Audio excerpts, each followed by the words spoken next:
I wasn't lonely. Let's get that straight. I had friends, a job that drained me in all the right ways, and a calendar full of things to keep me busy. What I didn't have was closure. My ex, Dennis, was getting married. And for reasons I can't fully explain, that little gold-lettered invitation sitting on my counter felt like a dare. A reminder that I'd lost, that I was the girl he got over. I didn't want to show up alone. Not because I cared, but because everyone else would. So one night, wine glass in hand, I opened a website I swore I'd never use, Rent a Plus One. The slogan was ridiculous, for when alone isn't an option.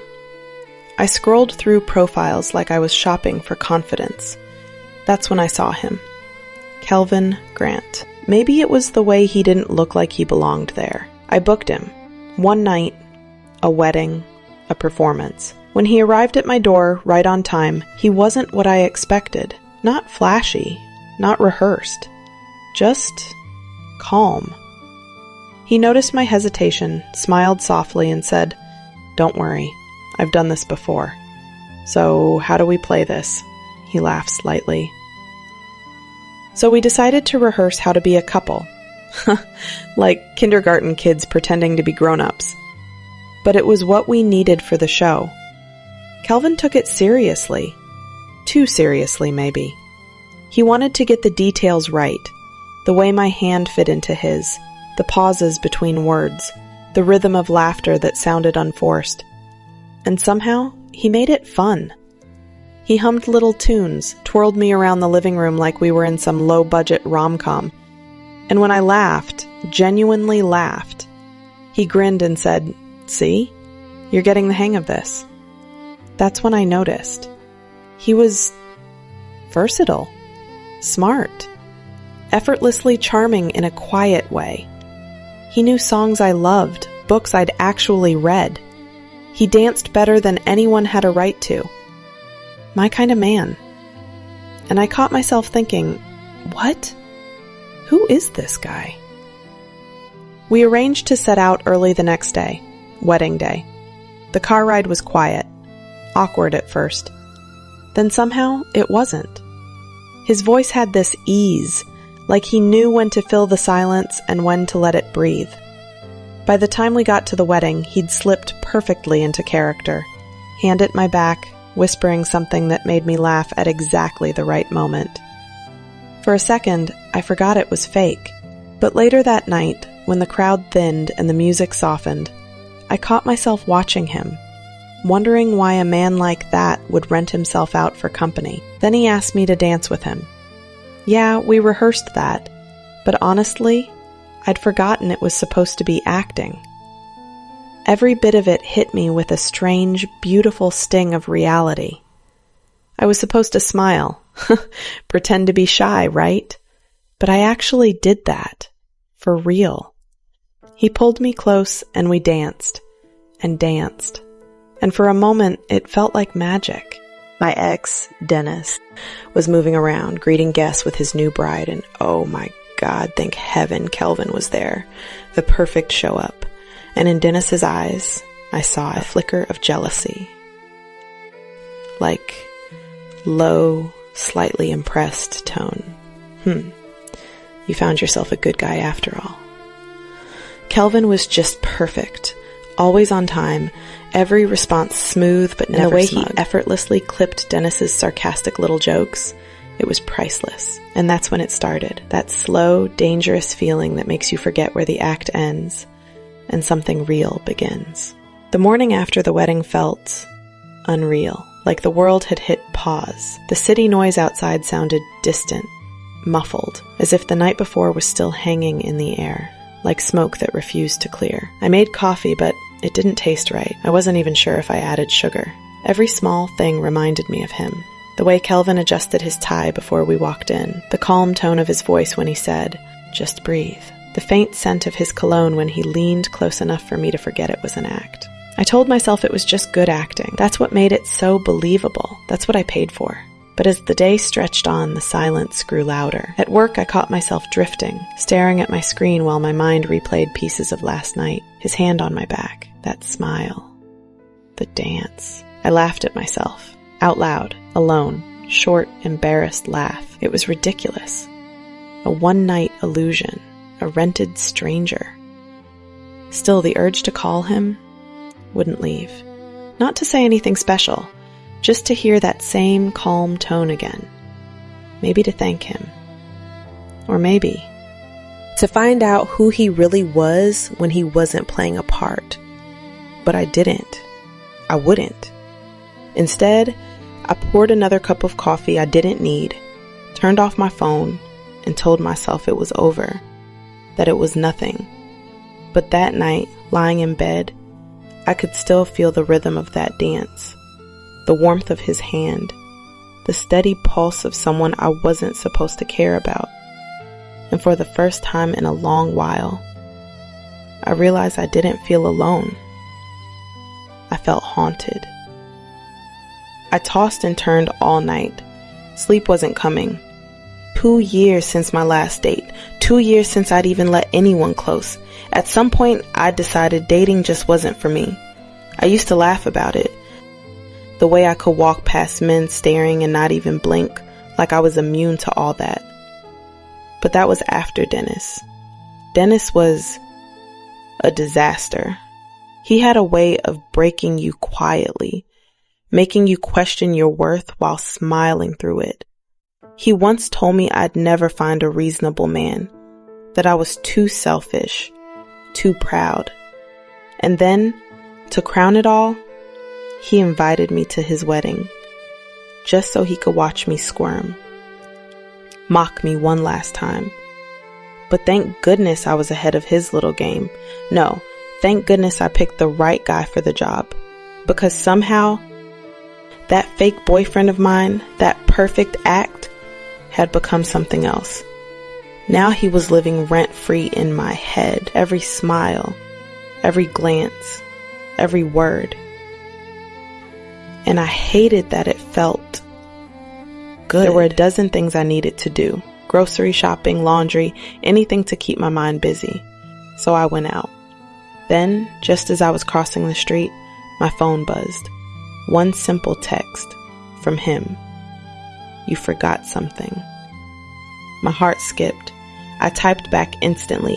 Quick, slightly breathless voice. What did I forget? There was a pause, long enough to make me regret replying. Then it came.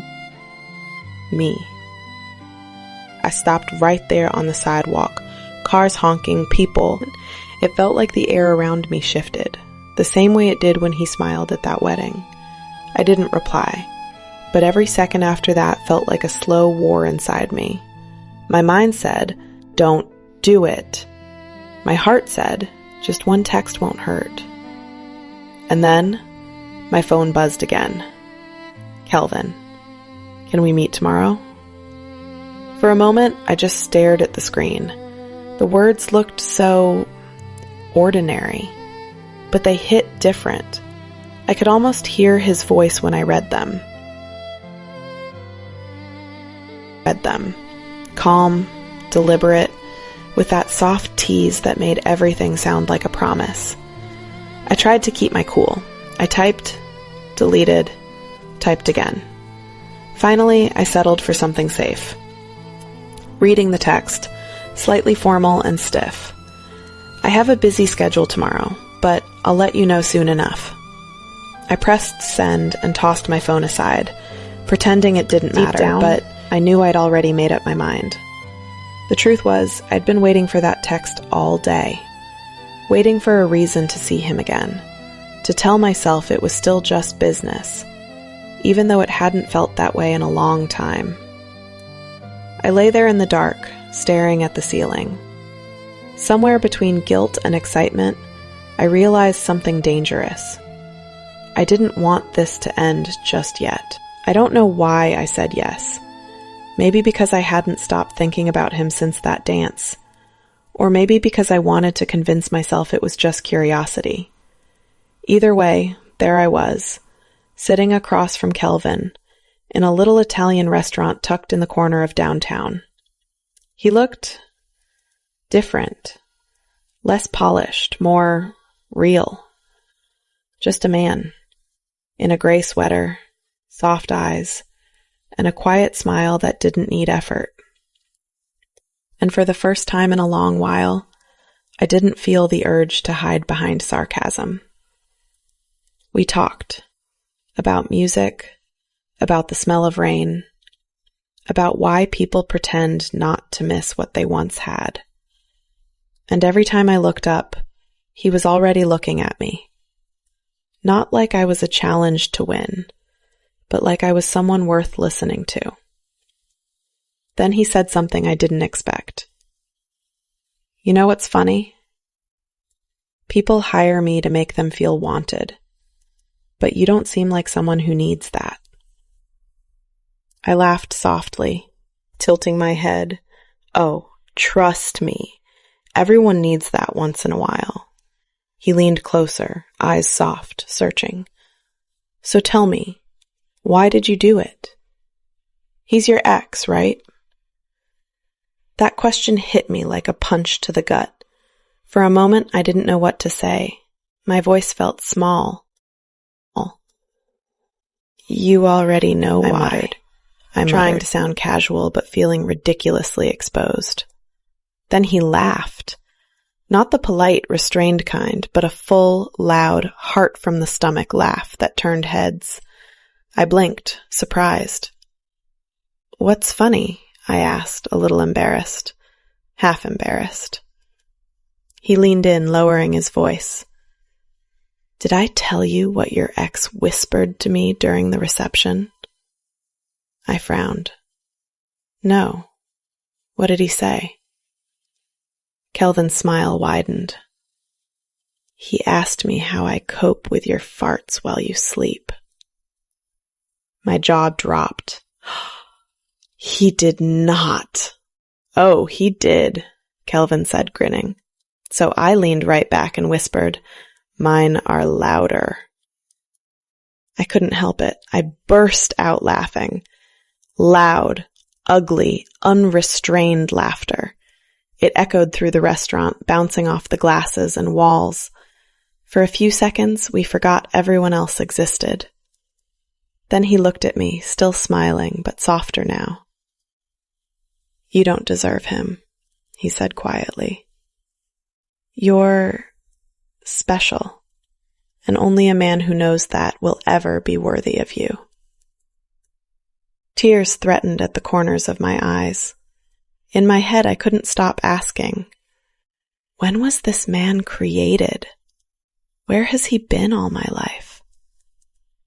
He leaned back, eyes still on me, and for a heartbeat too long, it didn't feel like a line. It felt like truth. The night went on. He paid for dinner, even though technically I'd already paid for him, and as we stepped out, the city lights fell across his face in a way that made me wish time would stop. Right there. When he opened the car door for me, I caught my reflection in the window. Smiling. The kind of smile you can't fake. And that's when it hit me. This was never supposed to feel real. But it did. After that night, something changed. We didn't talk about the arrangement anymore. No payment reminders, no scheduled appearances, just messages, calls, walks that stretched till midnight. He'd tell me about books he'd never finished, places he wanted to visit someday. But every time I asked when, he'd smile that quiet smile and say, "Someday's a good word. It makes you believe there's still time." I didn't question it at first, maybe because I didn't want to break the spell. But sometimes, when I caught him staring at nothing, that still, far-away look, I felt a chill, like he was standing somewhere I couldn't reach. One night, as we sat in his car overlooking the city, I asked, "So, what happens when this ends?" He didn't answer right away, just kept watching the skyline, his fingers tapping gently on the steering wheel. Finally, he said softly, "Then you'll go on with your life, and I'll go on with mine." "Right," I said, forcing a small laugh. A clearly forced small laugh.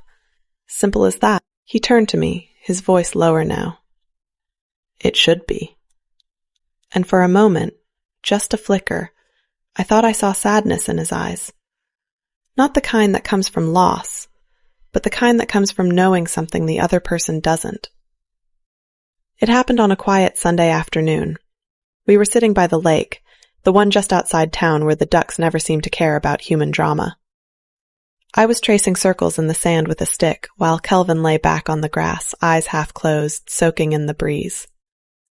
Then, out of nowhere, I said, slightly pensive, curious tone, "So, do you think Dennis is happy?" He opened one eye. "Your ex?" "Yeah," I murmured. "He's married now, probably on his second honeymoon by this time. But sometimes I wonder, did he ever really love me, or was I just convenient?" Kelvin didn't answer right away. He just kept watching the water ripple, like he was afraid to break something fragile. Finally, he said, "Love doesn't vanish, Tara. People do. They run out of time, or courage, or truth. But the feeling, it lingers." I smiled faintly. "That's poetic. You sound like a man who's been in love." He turned to me then, and for the first time his smile didn't reach his eyes. A clear shift in tone, becoming deeply serious. "I have been," he said softly. "Still am, in a way. But love's tricky when you don't have time for it." Alarmed, sitting up. "What do you mean, don't have time?" I asked, sitting up. He looked away, exhaled slowly, and picked up a small pebble, tossing it into the water. The ripples spread wide, soft, endless, fading. "Let's just say, I've learned how to make moments count, because sometimes that's all you get." Something in my chest twisted. He was right there, and yet, for the first time, he felt impossibly far. I didn't press him after that. But for the rest? That question, what did he mean by no time, haunted me for days. Every silence between us suddenly felt heavier. He'd laugh at my jokes, but it was always just a beat too late, like his mind was somewhere else entirely. Sometimes I'd catch him watching me, not in that adoring way he used to, but like someone trying to memorize a face before the lights go out. He'd ask strange questions, too. "What's the happiest you've ever been? If you could freeze one moment in your life, which would it be?" I'd laugh, call him dramatic. He'd just smile that quiet, unreadable smile. And I swear, there were nights I could feel something he wasn't saying sitting between us like a ghost. Then one evening, I opened his car's glove box looking for gum and found a small orange bottle. The label was torn off, but I caught the faint print of a hospital logo before he quickly snatched it away. "Hey, what's that?" "Just vitamins," he said, too fast. Then he kissed me. It was so fast I couldn't resist. I mean, why would I resist his kiss when I'd imagined it for days? I completely forgot about what I saw. That quickly drifted us into a magical night. The night faded into morning light, soft, quiet, almost unreal. I sat on the edge of the bed. I think I need to slow down. Everything in my head. I mean, then out of nowhere, the panic crept in. "You were supposed to be an act. What do you think this is? Is it even real?" He smiled, that same calm, steady smile that could melt the sharpest doubt.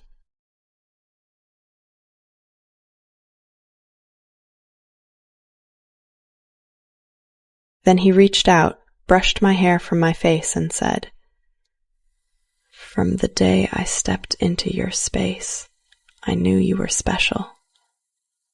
Through every rehearsal, every pretend kiss, desire screamed at me, but I had to keep it professional. I love you, Tara." Always remember that. My chest tightened. Part of me wanted to believe him. The other part whispered, "Don't fall for something that was never meant to last."